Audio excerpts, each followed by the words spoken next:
I'm going to show you how to warp a loom. This is a basic loom called a knitter's loom. What's really nice about this loom is it packs down to something quite small. It folds in half, and in that way you can travel around. Warp. It's called warping the loom because it's putting the warp threads on. The warp threads are the ones that are fixed to the loom, and the weft threads, if you think weft, left, go from left to right, that's the weft. And so the weaving is weft and warp is the length. So what we're going to put on now is the permanent warp looms. So I'm just first of all clamping the loom to the table. So the next step is to put this is called the reed. I'm going to put that.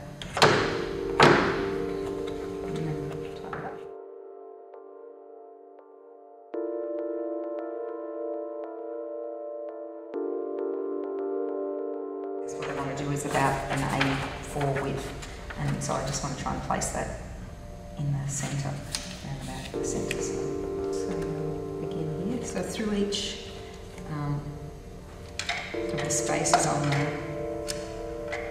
reed, and pull it through.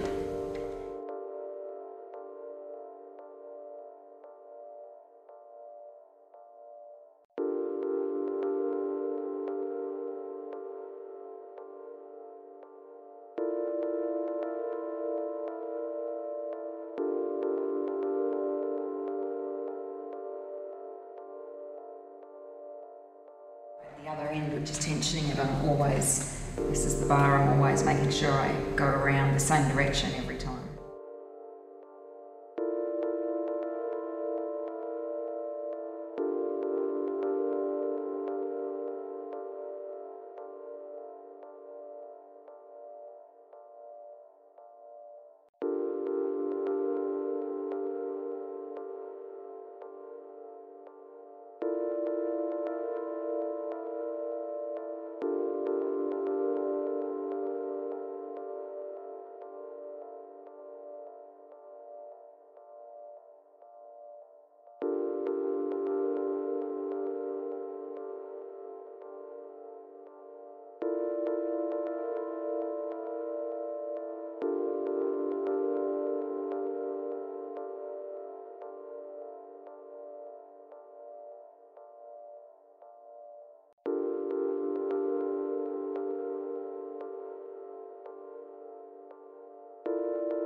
Now I'm just going to tie off the warps at this end.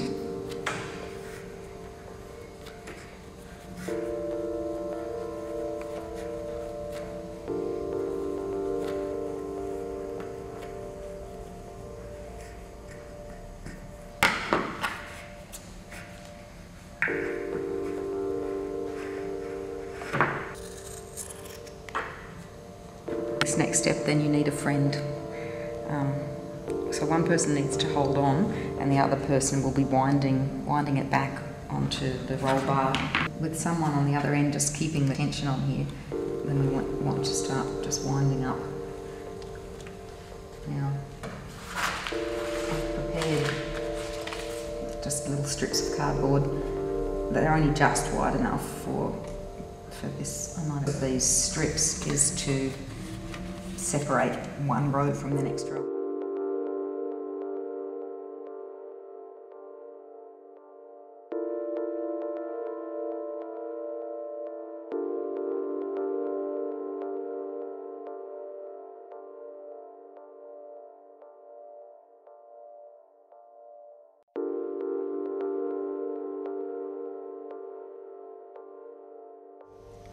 So we have wound that on all the way down to quite near the end.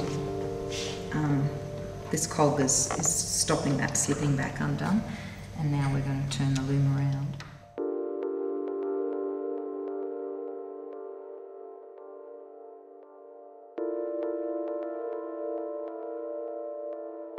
I've got to take every second thread in the warp and thread it through this eye. I'm going to take one of these and take it back to the other side, and then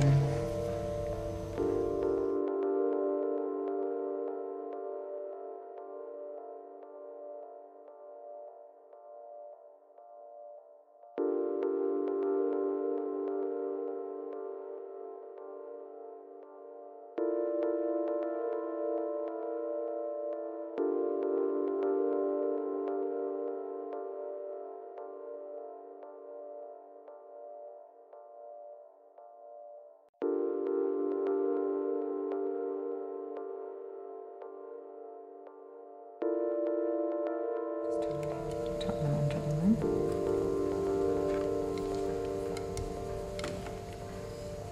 I'm just going to do half the knot right now because I might want to come and tighten them.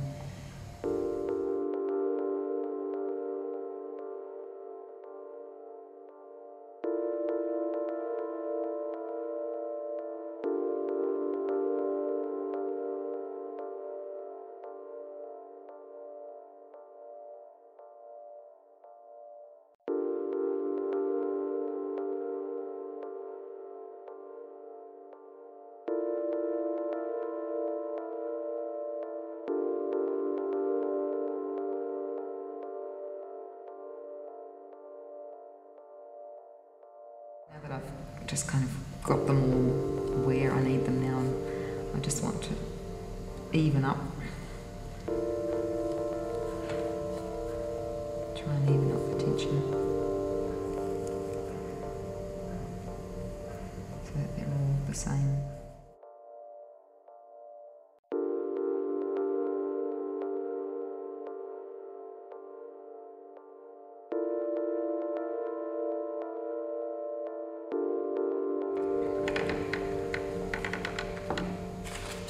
Again, we're going to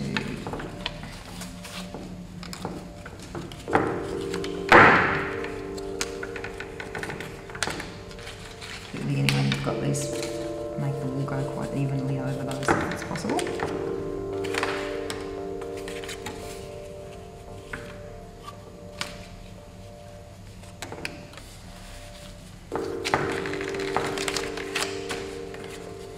And now all the warps onto the cloth bar here. Make sure that that's locked in here. And I'll turn the loom around. The way this functions is when I lift the heddle, I create a shed in between here. Now it's not opening really well at the moment. It's fairly good. So this loom is designed with some angle cut out of here, which means it locks it quite nicely onto the edge of the table. Put it at the reed up so that I've opened what we call the shed, is that space, and I'm going to then put one of my paper strips in and put it right down to the beginning and change into, if you're going to hook it into the bottom position.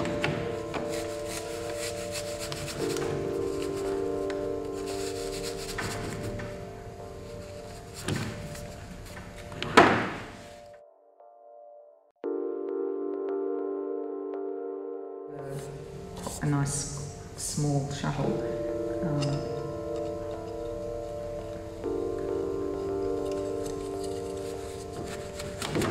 So that's making sure it's a nice. To weave, we then want to put some wool onto the shuttle. And I tend to do that in a figure 8.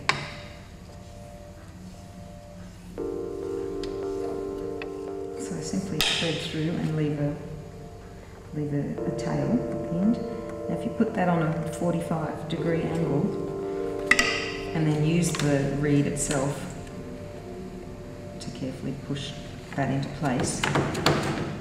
And then we want to put the reed into the second position.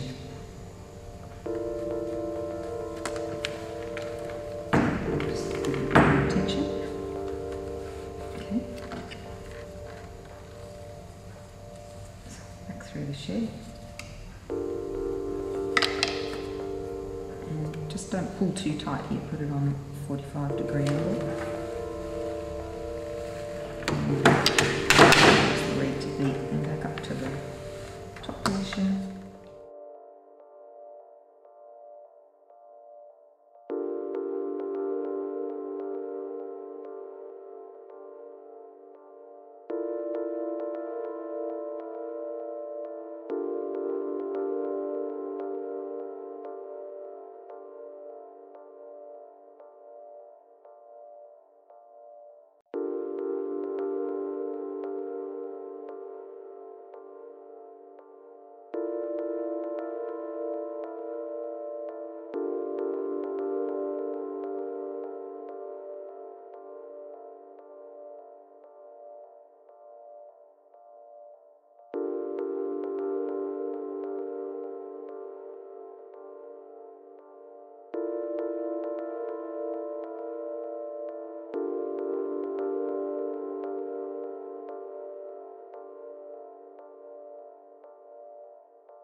So my favourite thing about this loom is that it folds in half, so you can pack it away. So if I hook the reed in the bottom position, then I can undo the hooks on the side, allowing me to just letting off the tension, and then I can fold